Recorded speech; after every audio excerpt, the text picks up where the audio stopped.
Customs and Border Protection, in military uniform, in combat camouflage, coming to the streets, no marking what their organization is, and no unique identifier. The head of the CBP said, no, they had markings and unique identifiers, but here they are. And to make it even worse, they look a whole lot like protesters from the far right who come to make trouble, dressed in camouflage, and they actually have things that look more like badges than the actual representatives of Customs and Border Protection. And what else did we see?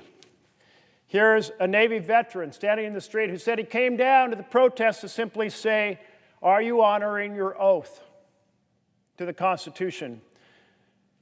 Here we have CBP officers beating him. Here's one baton, here's another. They broke one of his bones, while this man here, he's pepper spraying him in the face. A peaceful protester standing, being attacked by unmarked, war-prepared, dressed in camouflage forces deployed by the President of the United States. And then what else happened? Well, they decided to not consult with the city and not consult with the state and not think carefully about what weapons they're carrying and how they use them. So impact munitions. This protester right here in the silhouette, he's standing, he's holding what appears to be a sign above his head, or maybe it's a radio. Moments later in the video that shows this, he is shot down. You see him collapse on the street. Peaceful protester standing, making his case as guaranteed by the Constitution of the United States of America, and he is shot square between the eyes by President Trump's forces deployed without permission and no coordination with the local representatives or the governor of the state of Oregon. This young man, struck down, shot in the head, in the hospital, in critical condition. He's doing better now, thankfully.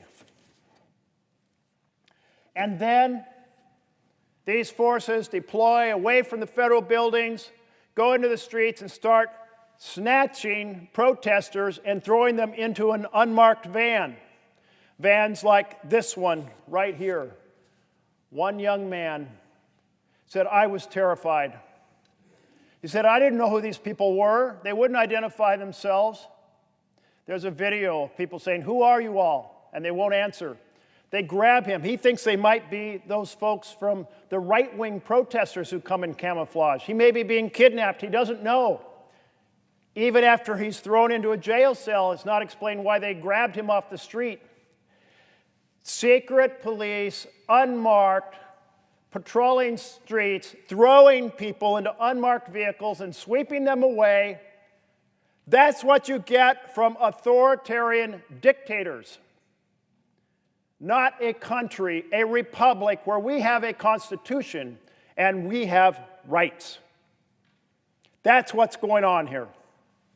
That's what has to stop here in America. Some of the headlines: federal law enforcement used unmarked vehicles to grab protesters off the streets. A Navy vet asked federal officers in Portland to remember their oaths. They broke his hand.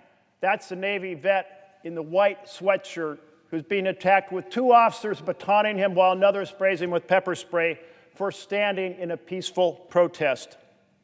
Federal officers deployed in Portland didn't have proper training, DHS says. Well, they shouldn't have been there. So we need a bill to stop secret police in America. We need a bill done as an amendment on this bill right now. On this bill we're considering about military force. A bill which says your organization has to be identified on your uniform. That says there has to be a unique identifier so you don't think you can just get away with anything and abuse people and never be held accountable. A bill which says if you're there on a mission to defend monuments or buildings, you defend monuments or buildings, you don't go out through the streets. You want to become crowd control in the streets and take over a city, you have to have the permission of the mayor or the permission of the governor. And that the federal government, in transparency, in our democracy, has to tell us all, as participants, as this we the people government, that they are disclosing how many people from where are being sent to what city. And this isn't just some small issue. This is the president saying yesterday, after bragging about what he has done in Portland to violate the rights of people, saying he's looking at New York and Chicago and Philadelphia and Detroit and Baltimore and Oakland, deploying these secret police tactics all over this country. And all I do right now is stand here and say, I want a vote on ending these secret police practices in America. I say to every Republican colleague and every Democratic colleague, I want a vote. And I'm here in full partnership with my colleague from Oregon, who shares this indignation, this outrage over the violation of the Constitution, who will share those thoughts, and then we will together ask to have a vote. What is this chamber if it cannot take on and hold a debate and a discussion over authoritarian secret policing strategies brought to the streets of America? My colleague. I thank my colleague this afternoon because he speaks today with passion and facts and clearly outlines what our constituents told us at home this past week, and I thank him for this partnership that Oregonians are seeing again on the floor of this great Senate. Madam President, Donald Trump has deployed a paramilitary squad to our hometown in Portland. His secret police are terrorizing my friends and neighbors. Now, people across the country need to understand that yesterday, Donald Trump announced to America that your friends and your neighbors are next. Unmarked vans full of armed men in military gear snatching people off the streets. They take people away, they hold them, they interrogate them without justification and ultimately without charges. Over the weekend, a very close personal friend, Sharon Myron, an ER doctor, and a mom, was protesting peacefully and was tear-gassed without provocation. She felt like she was seeing democracy pass right in front of her eyes. Millions of Americans have seen the video of that local Navy veteran who was repeatedly beaten and pepper sprayed and left with broken bones. And people ask me, Ron, what was his offense? I'm sure Senator Merkley gets exactly the same question. What did he do wrong? He was standing, Madam President, motionless, hands by his side, speaking up for the liberty that he served to protect. People are stunned that this is happening on the streets of our hometown. We've seen reports of agents ripping a mask off of a protester who is obeying commands with hands in the air, only to pepper spray the protester's face. The secret police even threw flashbangs and tear gas at a wall of moms. Here they are. Here they are in our hometown. You can see them over the last couple of days. Moms and dads, and now their kids are asking to come to peacefully sing songs and protest for justice. Oregonians just standing up for what's right. Only the cowards of the Trump administration would try to convince America that these peaceful protesters, the wall of moms, represent some kind of anarchist threat. It's nonsense. I condemn violence by anybody, always. And I spent much of last week working for nonviolent solutions in my hometown and fresh approaches that reduce tensions on our streets. The fact is, the protests in Portland have been overwhelmingly peaceful. Crime in Portland and across Oregon was down before Donald Trump sent in his secret police. Donald Trump did not send that paramilitary force, this expeditionary force, to keep people safe. Donald Trump's doing this to create an image of chaos, to air them on far-right television, scare the country, turn them into campaign ads. But these are the people that Senator Merkley and I are honored to represent. These are the people Donald Trump's paramilitary forces attack and terrorize. He calls it a great success. As we have indicated, he's got a game plan to basically make Portland an experiment and to do it in other cities, especially, by his account, those with Democratic leadership and voters. This kind of abusive exercise of power by a rogue president would have horrified our founding fathers. They wrote our wonderful Constitution to prevent exactly this behavior, because democracy cannot survive in a nation that tolerates it. These tactics were used throughout the world a century ago to turn elected politicians into tyrants. Madam President, the President's first and most important job is to keep Americans safe. Residents of Portland are less safe and less secure since Donald Trump deployed the secret police to our streets. The same thing, and I say this to colleagues wherever you're from, the same thing will happen in your communities where Donald Trump chooses to send his paramilitary forces. Frankly, when Donald Trump always talks about targeting Portland and other cities, Senator Merkley, I wish he would target the coronavirus. I wish he would put a fraction of his passion for going after our cities into dealing with the coronavirus.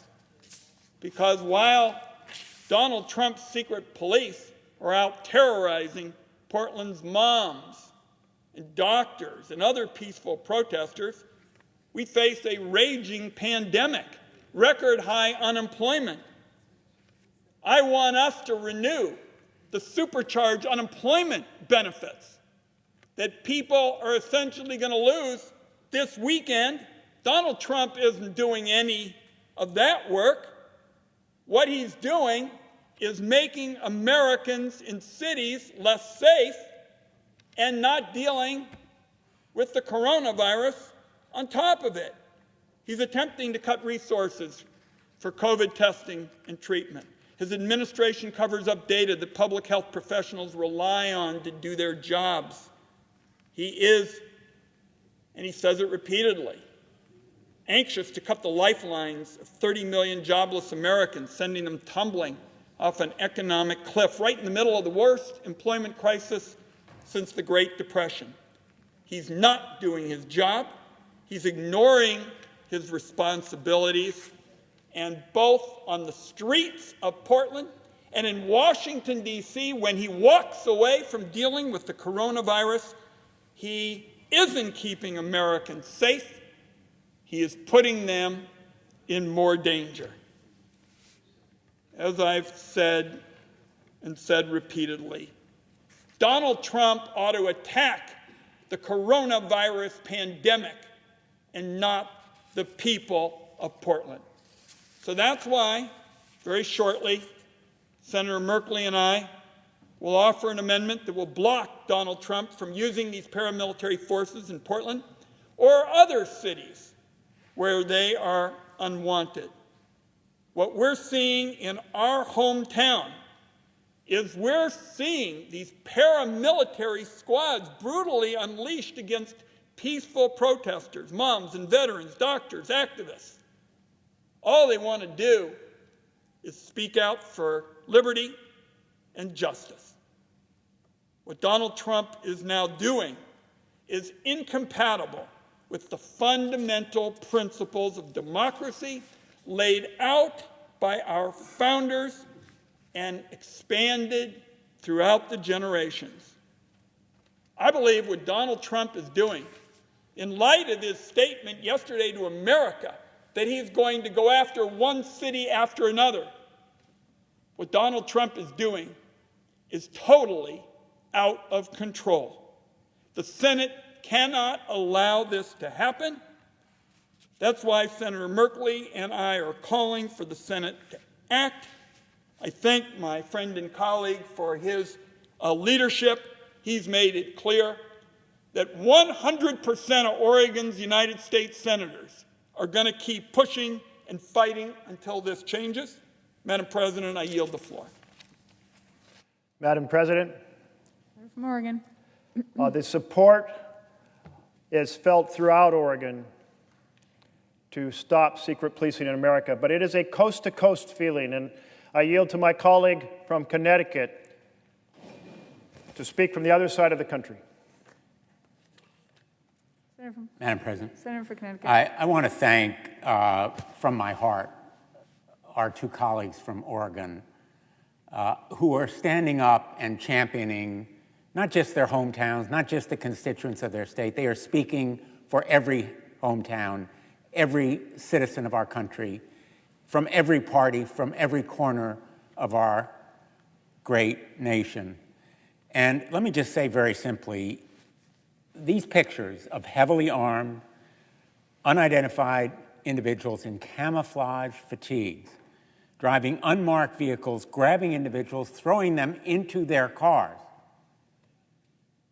would be something we would associate with the worst nightmare of a two-bit dictatorship.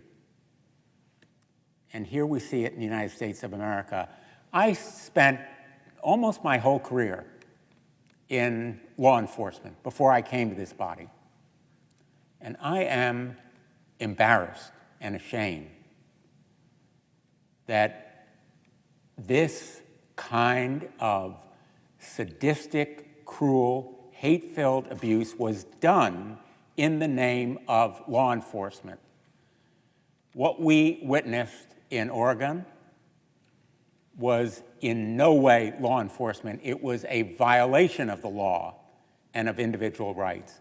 And it is coming to your hometown as well. The president has specifically named Chicago, Philadelphia, Detroit, Baltimore, Oakland. It will come to Hartford and my hometown, Stamford, and other cities in Connecticut. Have no fear.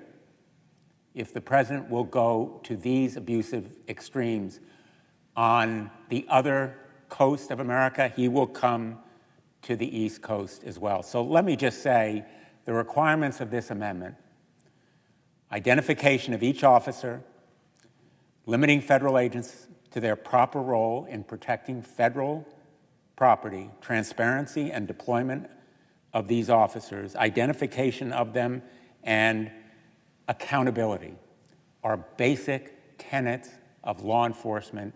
We should not have to address this issue on the floor of the United States Senate. And we are doing it only because the president has broken the norms. He's disrespected the law.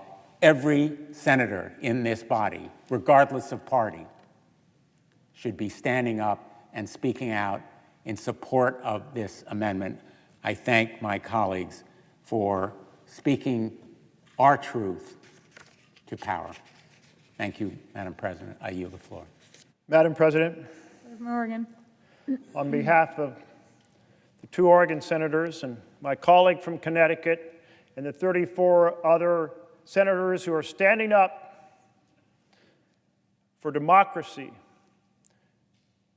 for rights, and against secret police, I ask unanimous consent to call up Amendment 2457, an amendment to limit federal law enforcement officers for crowd control, that there be 2 hours for debate equally divided between opponents and proponents, that upon disposition of the Tester Amendment, the Senate vote in relation to the amendment with no amendments in order prior to the vote, with all other provisions under the previous order remaining in effect. Is there objection? Reserving the right to object. The senator from Oklahoma. Well, first of all, I don't know how long I've sat and listened to this. It's a long time. Probably not as long as it seemed. Secret police, sadistic, cruel. I'm beginning to come to the conclusions that they're not going to be supporting Donald Trump for re-election. I rise to object to my colleague's request for unanimous consent. This body has worked together to carefully consider each and every one of the 739 amendments filed on the NDAA. It's never happened before. We've adopted those amendments that have broad-based bipartisan support. The majority and the minority worked together to determine which amendments would be brought up for a vote. Senator Merkley's request for a UC circumvents that process. Further, this morning, the Senate adopted my common sense amendment that will ensure that law enforcement has the right equipment and the right training.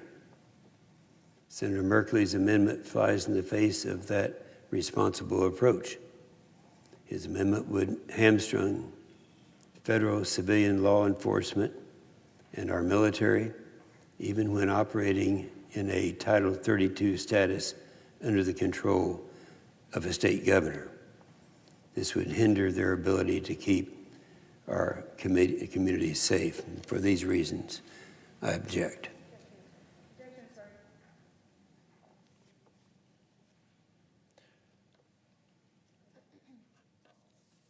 Madam President, Senator from Oregon. I say to my colleague from Oklahoma that if these secret police were loosed on the streets of Tulsa, you'd be down here defending your constituents.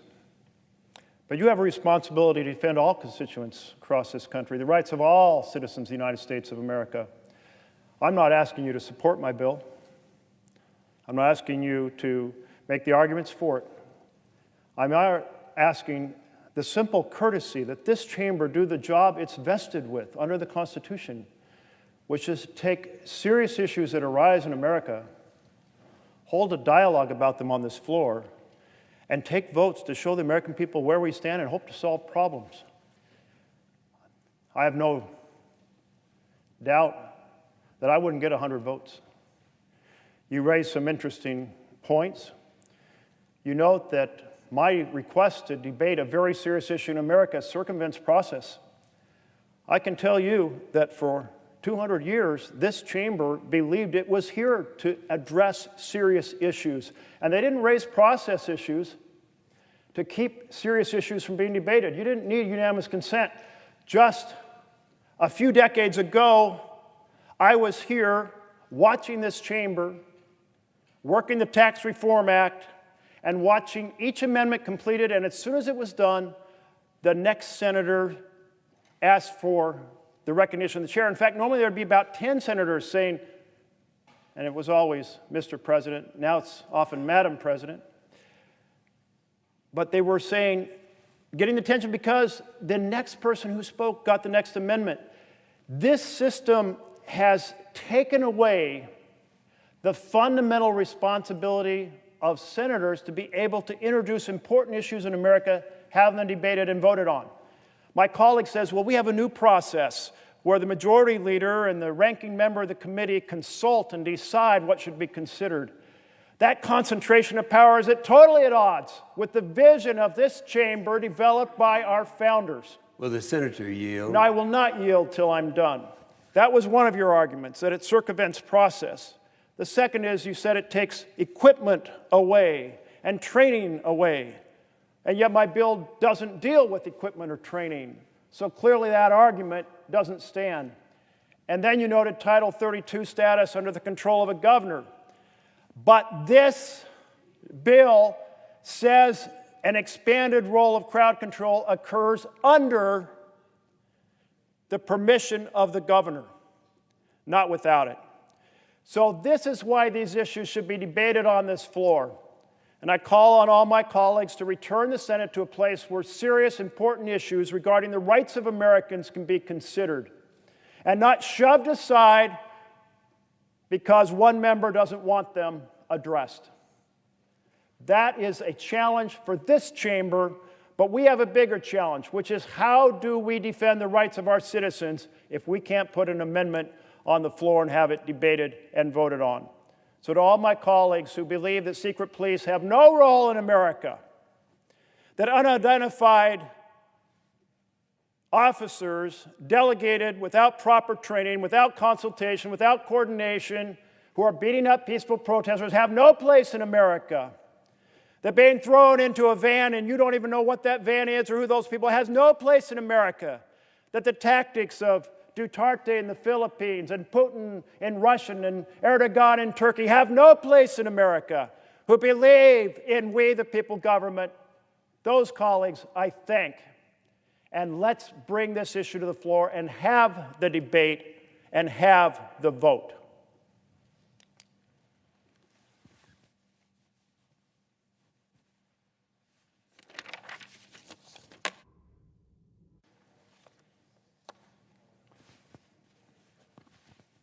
Madam President, I note the absence of a quorum. Call the roll. Mr. Alexander.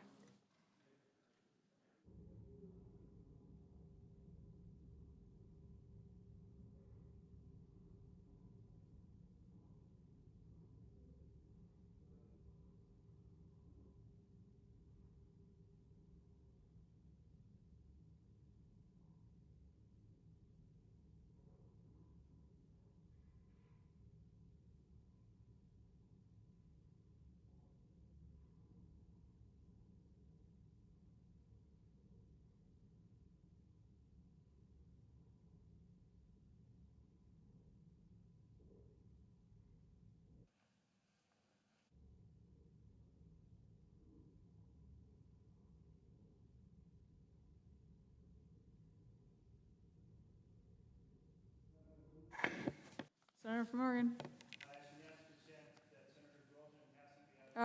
We're in a quorum call. Without objection. I ask unanimous consent that Senators Rosen and Hassan be added as co-sponsors to Senate Amendment 2457 to reform Department of Defense to limit the use of federal law enforcement officers for crowd control, and to Senate Bill 4049, the National Defense Amendment to the National Defense Authorization Act for fiscal year 2021. Without objection.